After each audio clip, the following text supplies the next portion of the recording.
ये आकाशवाणी रायपुर है। छत्तीसगढ़ी समाचार बुलेटिन के संग संगीता यादव के जय जोहार। अब सुनो आज के प्रमुख समाचार। प्रधानमंत्री रोजगार मेला के दूसरा चरण में प्रधानमंत्री नरेंद्र मोदी ह काली लगभग 71,000 लोगन मन ल नियुक्ति पत्र दिही। भानुप्रतापपुर विधानसभा उपचुनाव बर नाम वापसी के आखिरी दिन आज 14 प्रत्याशी मन ह अपन नामांकन वापिस लेन। अब इस सीट में कांग्रेस और भाजपा प्रत्याशी संग 7 उम्मीदवार मैदान में हैं। अब भारतीय प्रशासनिक सेवा के वरिष्ठ अधिकारी गौरव द्विवेदी ह प्रसार भारती के मुख्य कार्यकारी अधिकारी के पदभार संभालेन। समाचार विस्तार ले। प्रधानमंत्री रोजगार मेला के दूसरा चरण में प्रधानमंत्री नरेंद्र मोदी काली वर्चुअल माध्यम ले लगभग 71,000 लोगन मन ला नियुक्ति पत्र दिही। नियुक्ति पर देश भर में 45 जगह मन में सौंपे जाही। प्रधानमंत्री ह योजना के पहले चरण में अक्टूबर में नव नियुक्त 75,000 लोगन ला नियुक्ति पत्र सौंपे रहेन। प्रधानमंत्री काली कर्मयोगी प्रारंभ मॉड्यूल के घलो शुरुआत करही। यह आने सरकारी विभाग मन में सबो नव नियुक्ति कर्मी मन बर ऑनलाइन आरंभिक पाठ्यक्रम हराय। एमा सरकारी सेवक मन बर आचार संहिता, कार्यस्थल में नैतिकता, सत्यनिष्ठा और मानव संसाधन नीति शामिल है। ए कर्मी मन ला अपन ज्ञान, कौशल और दक्षता ला बढ़ाए बर आने पाठ्यक्रम करे के घलो अवसर मिलही। भानुप्रतापपुर विधानसभा उपचुनाव बर आज नाम वापसी के आखिरी दिन 14 प्रत्याशी मन ह अपन नामांकन वापिस लेन। अब इस सीट में कांग्रेस और भाजपा प्रत्याशी संग 7 उम्मीदवार बाँच गे हे। आज प्रत्याशी मन ला चुनाव चिन्ह घलो दे गे हे।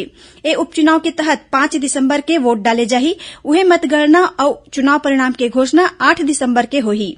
इही बीच भारत निर्वाचन आयोग ह उपचुनाव ला देखत एग्जिट पोल करे और एकर परिणाम के प्रकाशन संग प्रसारण 5 दिसंबर के संझा 6:30 बजे तक बर प्रतिबंधित कर दे हे। इस संबंध में अधिसूचना कर दे गे हे। भारतीय जनता पार्टी के प्रदेश प्रभारी ओम माथुर ह आज 4 दिन के दौरा में छत्तीसगढ़ पहुंचिन। माना एयरपोर्ट में भाजपा नेता मन ह उखर स्वागत करिन। ए दौरान पत्रकार मन ले चर्चा करत ओमन ह प्रदेश कांग्रेस डहर ले भानुप्रतापपुर विधानसभा उपचुनाव में भाजपा प्रत्याशियों पर लगाए गए आरोप पर कहिन है कि आदिवासी समाज के अपमान हराए। ओमन ह उम्मीद जताए है कि अवैया विधानसभा चुनाव में छत्तीसगढ़ में भाजपा ह जीत के सत्ता में वापसी करही।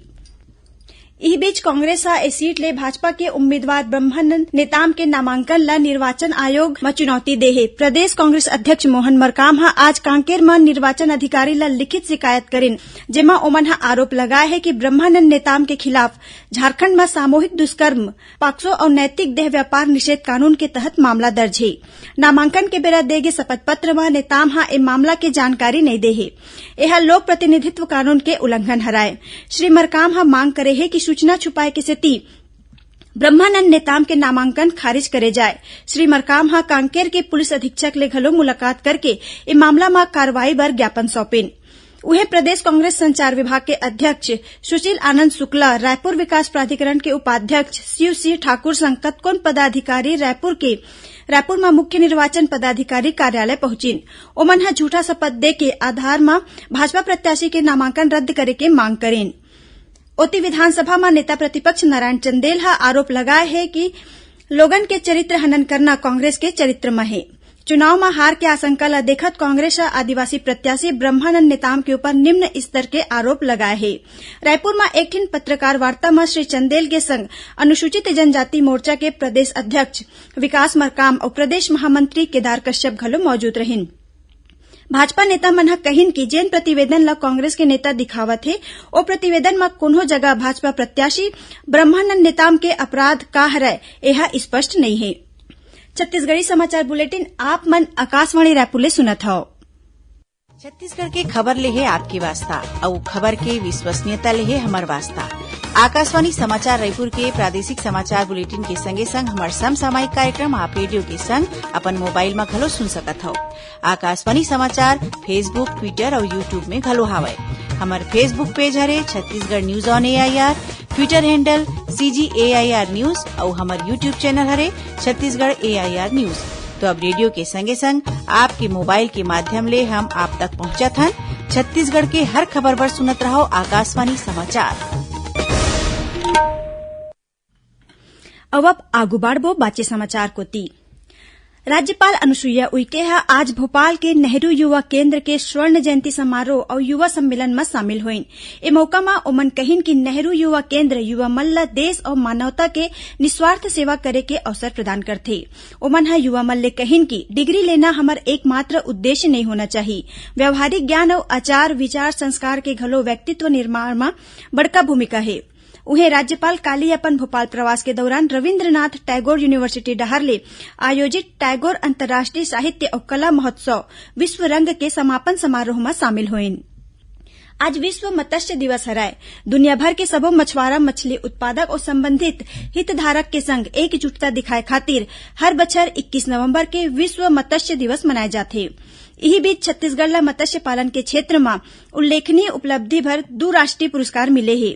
दमन में आयोजित एक ठिन कार्यक्रम में छत्तीसगढ़ ला बेस्ट इनलैंड स्टेट के पुरस्कार मिले हैं। मत्स्य विभाग के संचालक NS नाग ए पुरस्कार ला ग्रहण करीन। उहे धमतरी जिला के बागोद गांव के मत्स्य पालन फर्म भारत बाला एक्वाकल्चर ला बेस्ट प्रोप्राइटरी फर्म के रूप में सम्मानित करेगी। उन्हें राज्य सरकार मछली पालन नीति में संशोधन करत तरिया और जलाशय ला मछली पालन बर नीलामी करे के बजाय 10 बछर बरलीज में दे के फैसला ले है। ए योजना में परंपरागत मछुआ समुदाय के लोगन ला प्राथमिकता दे जाही। आज रायपुर में मुख्यमंत्री भूपेश बघेल के मौजूदगी में आयोजित मछुआरा सम्मेलन में कृषि मंत्री रविन्द्र चौबे ए घोषणा करेन। भारतीय प्रशासनिक सेवा के वरिष्ठ अधिकारी गौरव द्विवेदी आज प्रसार भारती के मुख्य कार्यकारी अधिकारी के पदभार संभालेन हैं। श्री द्विवेदी 1995 बैच के छत्तीसगढ़ कैडर के अधिकारी हरय। राष्ट्रपति द्रौपदी मुर्मू ओमन ला 5 बछर बर नियुक्त करे हे। पदभार ग्रहण करे के बाद श्री द्विवेदी कहिन कि प्रसार भारती के 2 इकाई आकाशवाणी और दूरदर्शन ला अभू घलो सबले ज्यादा विश्वसनीय माने जाथे। ओमन कहिन कि ए इकाई मन ला और मजबूत करे के प्रयास करे जाही। ए मौका में आकाशवाणी के महानिदेशक डॉक्टर वसुधा गुप्ता और दूरदर्शन के महानिदेशक मयंक अग्रवाल संग आने वरिष्ठ अधिकारी उपस्थित रहिन। कांकेर जिला के पखांजूर इलाका में माओवादी मन बीते रतिया एक ठिन निजी कंपनी के मोबाइल टावर में आग लगा दिन। पुलिस अधीक्षक सलभ सिन्हा ए घटना की पुष्टि करत बतैन कि करीबन 15 माओवादी मौका में पहुंचिन और घटना ला अंजाम दिन। उन्हें यही जिला के कोयलीबेड़ा में माओवादी मन एक ठिन यात्री बस में घलो आगी लगा दिन। लोक प्रशासन के क्षेत्र में उत्कृष्ट सेवा बर दे जाने वाला प्रधानमंत्री अवार्ड बर 28 नवंबर के नामांकन भरे जा सकत है। इस संबंध में सामान्य प्रशासन विभाग सबो संभागायुक्त जिला कलेक्टर विभागाध्यक्ष और राजस्व मंडल ला पाती पठो के नामांकन जमा करे बर कहे है। प्रधानमंत्री अवार्ड के अंतर्गत सिविल सेवक मन डहर ले हर घर जल योजना के तहत स्वच्छ जल ला बढ़ावा देबर, हेल्थ एंड वेलनेस सेंटर के माध्यम ले स्वस्थ भारत, समग्र शिक्षा योजना के तहत शिक्षा में अवसर की समानता और वाकांक्षी जिला के समग्र विकास और नवाचार के क्षेत्र में उत्कृष्ट योगदान के संबंध में नामांकन निर्धारित वेब पोर्टल के माध्यम ले भेजे जा सकत है। विश्व स्वास्थ्य संगठन छत्तीसगढ़ के हाट बाजार क्लिनिक योजना के सराहना करे है। WHO वनांचल और दूरस्थ अंचल के गांव मन में लोगन तक स्वास्थ्य सुविधा पहुंचाए खातिर शुरू करेगे छत्तीसगढ़ सरकार के ए योजना ऊपर डॉक्यूमेंट्री फिल्म तैयार करे है। मुख्यमंत्री भूपेश बघेल आज रायपुर में ए फिल्म ला रिलीज करीन। ए फिल्म विश्व स्वास्थ्य संगठन के जिनेवा स्थित मुख्यालय में दिखाई जाही। मुख्यमंत्री ए मौका में कहिन है कि हाट बाजार क्लिनिक योजना के माध्यम ले अब तक 65 लाख ले ज्यादा लोगन ला चिकित्सा सुविधा उपलब्ध कराए गए है। करीबन 450 मेडिकल मोबाइल वाहन के मदद ले ए योजना के संचालन करे जात है। आखिर में प्रमुख समाचार एक घौ फेर।